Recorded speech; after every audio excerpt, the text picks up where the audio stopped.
जय हिंद दोस्तों, आज की इस नई वीडियो पे आप सभी का स्वागत है। उम्मीद करते हैं आप सभी लोग बढ़िया होंगे, मस्त होंगे। आज की इस नई वीडियो के माध्यम से हम आपके लिए लेकर आ गए हैं बीए प्रथम सेमेस्टर में हिंदी के महत्वपूर्ण टॉपिक भक्तिकालीन सगुण कवि सूरदास और गोस्वामी तुलसीदास जी के बारे में, जो कि आपके सिलेबस में दिया हुआ है।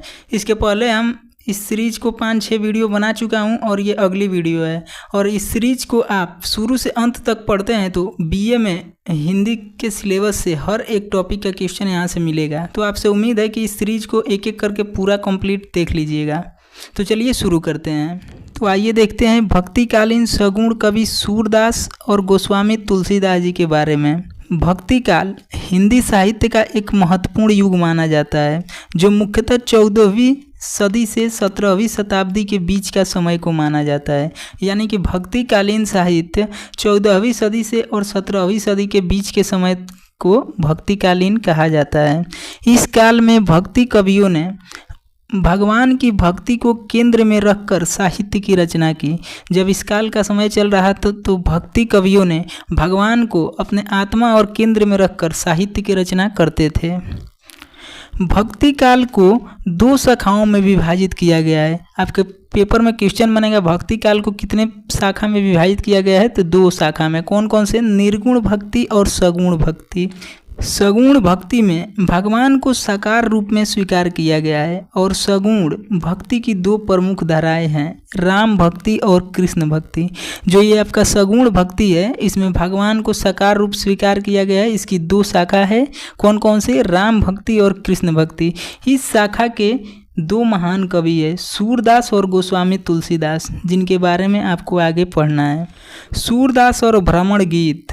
सूरदास कृष्ण भक्ति शाखा के महान सगुण भक्त कवि थे। उनका जन्म 1478 ईस्वी के आसपास माना जाता है। वे जन्मांध थे, यानी कि वह जन्म से अंधा थे और श्री वल्लभाचार्य के शिष्य थे। सूरदास जी के गुरु का नाम श्री वल्लभाचार्य जी थे। उनका प्रमुख ग्रंथ सूरसागर है। सूरदास जी के प्रमुख ग्रंथ कौन सा है? सूरसागर है। भ्रमर गीत सूरसागर की एक प्रसिद्ध रचना है, जिसमें भगवान श्री कृष्ण की बाल लीलाओं का अत्यंत सरल चित्रण किया गया है। यानी जो भ्रमर गीत सूरदास जी की जो रचना है, जिसमें भगवान श्री कृष्ण की बाल लीलाओं का उनके बारे में बताया गया है। इस गीत में यशोदा माता ग्रामीण गोपियों की शिकायतें सुन रही है, जो कृष्ण की नटखट लीलाओं से परेशान हैं।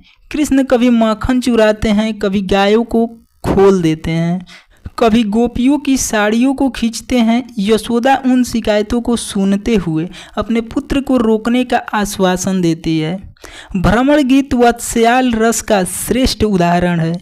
इसमें कृष्ण की बाल स्वरूप लीलाओं का एक ऐसा चित्रण किया गया है कि पाठक को ऐसा प्रतीत होता है जैसे कि वह स्वयं उस घटना को देख रहा हो।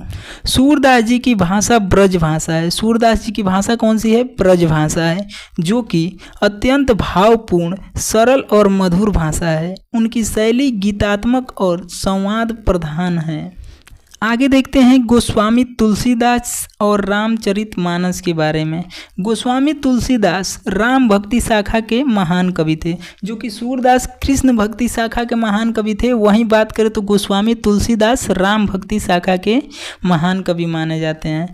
तुलसीदास जी का जन्म 1532 ईस्वी में राजापुर, उत्तर प्रदेश में राजापुर गाँव पड़ता है, वहीं उनका जन्म हुआ था। उन्होंने काशी में रहकर अनेक धार्मिक ग्रंथों की रचना की, जिसमें से श्री रामचरितमानस सबसे प्रसिद्ध रचना हुई। यह ग्रंथ अवधी भाषा में लिखा गया है। एक महान महाकाव्य है, जिसमें भगवान राम के संपूर्ण जीवन चरित्र का वर्णन किया गया है। जो रामचरितमानस है वो महाकाव्य है, जिसमें राम के जीवन से अंत तक संपूर्ण जीवन की घटनाओं को उसमें लिखा गया है। श्री रामचरितमानस केवल धार्मिक ग्रंथ नहीं, बल्कि भारतीय समाज के नैतिक और सांस्कृतिक मूल्यों का भी प्रतिनिधित्व करता है। इसमें बताया गया है कि भगवान राम को मर्यादा पुरुषोत्तम राम के रूप में चित्रित किया गया है। यानी इस ग्रंथ में भगवान राम को मर्यादा पुरुषोत्तम व्यक्ति के रूप में चित्रित किया गया है, जो कि धर्म, कर्तव्य, भक्ति और आदर्श के प्रतीक है। तुलसीदास ने इसमें बाल कांड, अयोध्या कांड, अरण्यक कांड, किष्किंधा कांड, सुंदर कांड, लंका कांड और उत्तर कांड 7 कांडों के माध्यम से राम कथा को विस्तार दिया। आपके परीक्षा में पूछेगा कि कांड कितने प्रकार के होते हैं, तुलसीदास जी के द्वारा कांड कितने प्रकार के होते हैं, तो 7 प्रकार के। कौन कौन से? बाल कांड, अयोध्या कांड, अरण्यक कांड और किष्किंधा कांड, सुंदर कांड, लंका कांड और उत्तर कांड, ये 7 कांड हैं। तुलसीदास की भाषा अवधी है जो सरल होते हुए भी प्रभावशाली और गेय हैं। उनकी शैली दोहे, चौपाई, सोरठा और श्लोकों में हैं जो भक्तों के हृदय को छू जाती है। सूरदास और तुलसीदास में तुलनात्मक दृष्टिकोण को देखते हैं। सूरदास और तुलसीदास के दृष्टिकोण क्या है, उसमें तुलना करते हैं।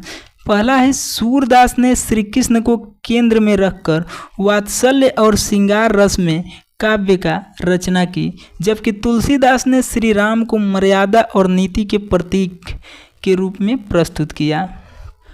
सूरदास की रचनाओं में बाल कृष्ण की लीलाओं का चित्रण है, वहीं बात करें तो तुलसीदास की रचनाओं में राम के आदर्श जीवन का विस्तार मिलता है।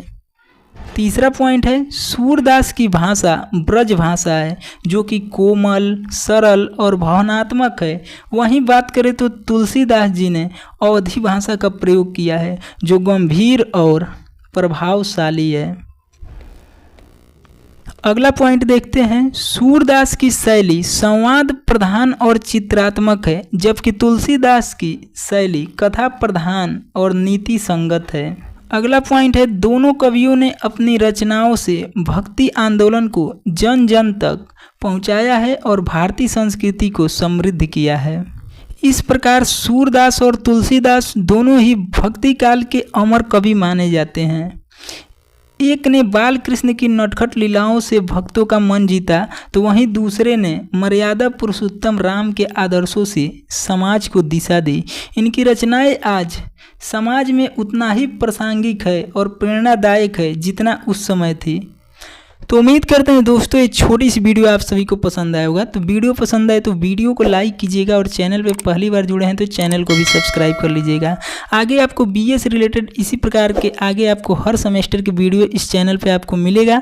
और इन सब क्लास की PDF पाना चाहते हैं तो हमारे टेलीग्राम को ज्वाइन कर लीजिए जो कि डिस्क्रिप्शन में लिंक दिए हैं, और इस सीरीज को पूरा शुरू से एक एक करके आप लोग देख लीजिएगा। तो मिलते हैं नेक्स्ट वीडियो में, तब तक के लिए फ्रेंड्स जय हिंद।